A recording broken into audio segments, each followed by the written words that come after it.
Olá, bem-vindos ao Evidências em Série.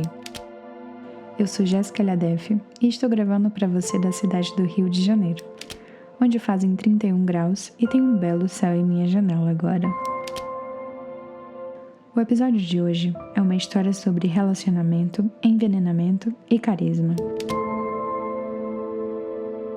Vamos de volta para 1905, em Blue Mountain, Alabama, para falar de Nanny Doss, uma assassina em série americana responsável pela morte de 11 pessoas. Nanny nasceu Nancy Hazel e passou a infância na pobreza com seus pais e 4 irmãos. Era considerada analfabeta por ter sido obrigada por seu pai a trabalhar desde cedo. Com 7 anos, Nanny sofreu um acidente numa cabine de trem, batendo a cabeça num banco. Esse acidente lhe causou profundos ferimentos. Desde então, ela passou a ter fortes dores de cabeça, perdas de consciência e depressão. Seu pai James era um homem autoritário e exageradamente rígido.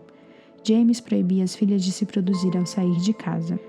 Essa rispidez era justificada pelo pai para evitar abusos sexuais, que na época não eram tão raros. Muitos rumores apontam que seu pai abusava de Nanny e que Nanny se rebelou, dando escapadas sempre que possível. Aos 16 anos, Nanny casou-se com Charlie Braggs, um sujeito que conheceu em uma fábrica de linho onde ambos trabalhavam. Tiveram 5 filhas. Com o casamento indo de mal a pior, o marido de Nanny adquiriu o hábito de beber e fumar rotineiramente. Nanny tinha um comportamento irritadiço, disse Braggs. Toda sua família era desse jeito. Ela se zangava e sumia por dias, muitas vezes com outros homens.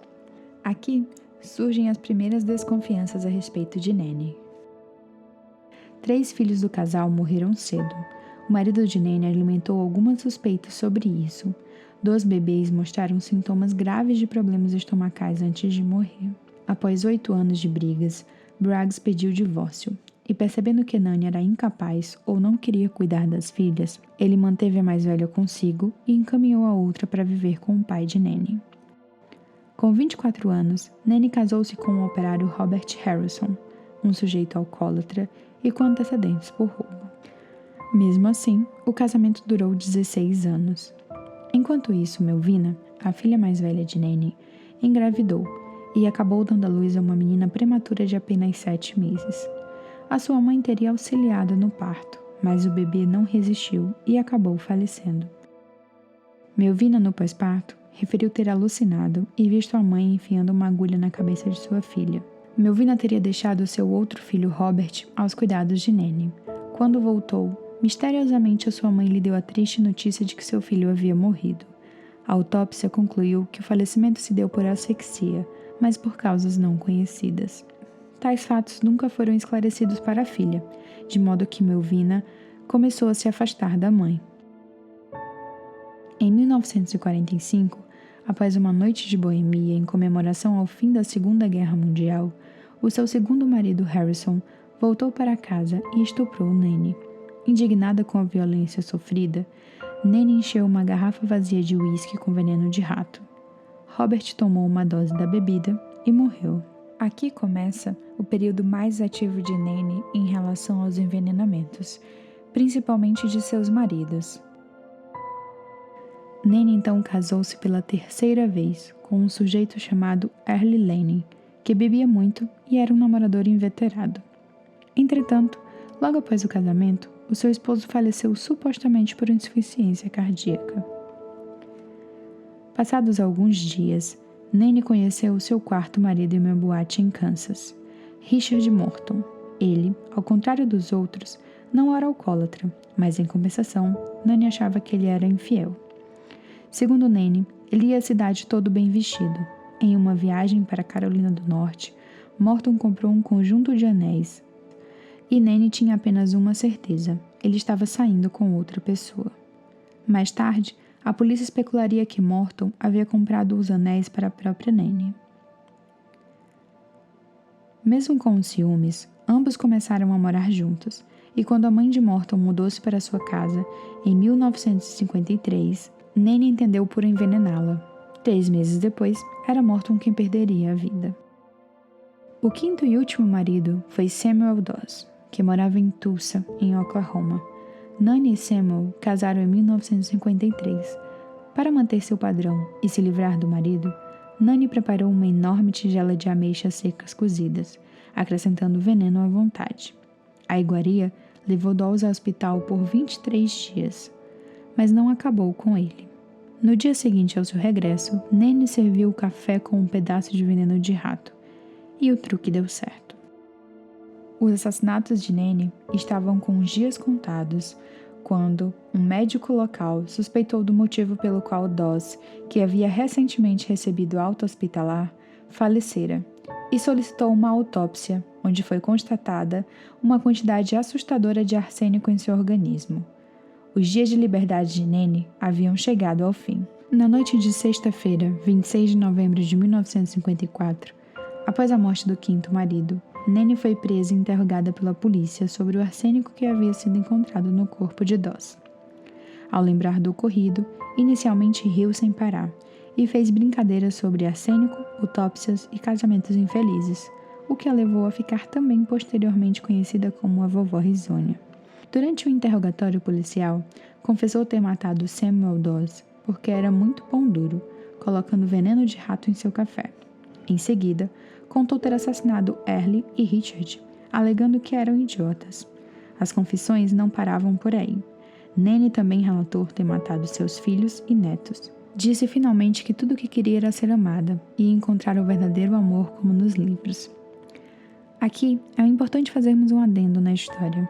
Existe uma inconsistência nas informações sobre a confissão de Nanny e a quantidade de vítimas.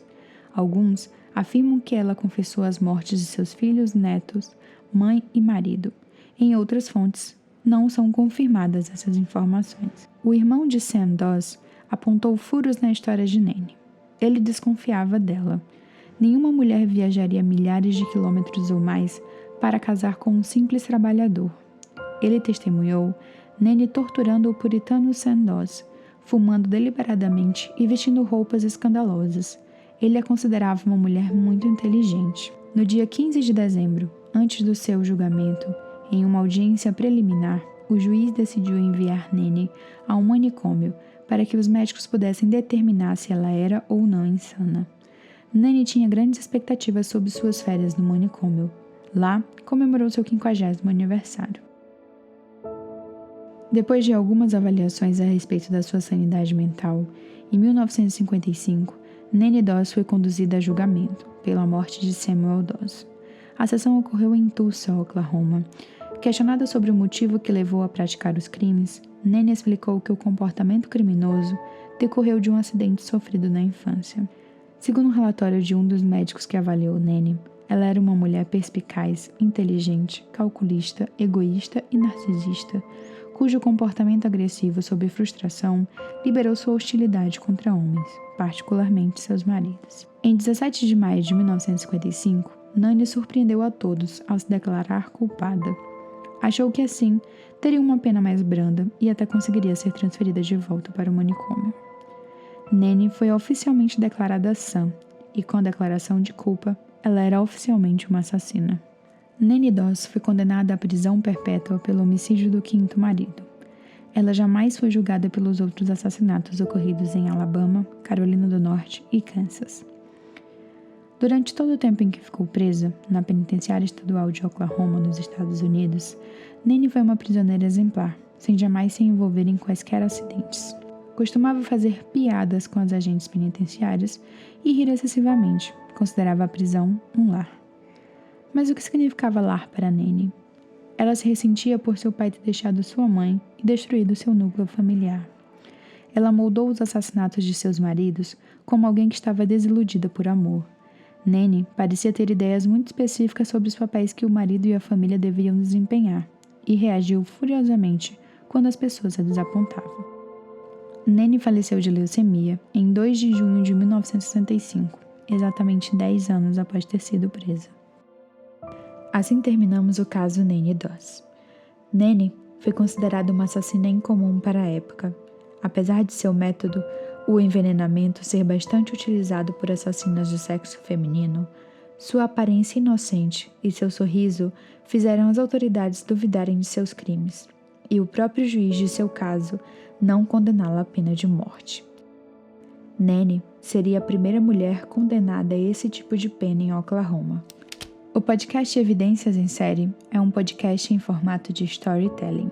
As informações desse episódio foram retiradas de fontes da internet e do livro Lady Killers, da autora Tori Telfer. Obrigada por acompanhar o Evidências em Série. Se você gostou, compartilha com seus amigos que também curtem casos e investigações.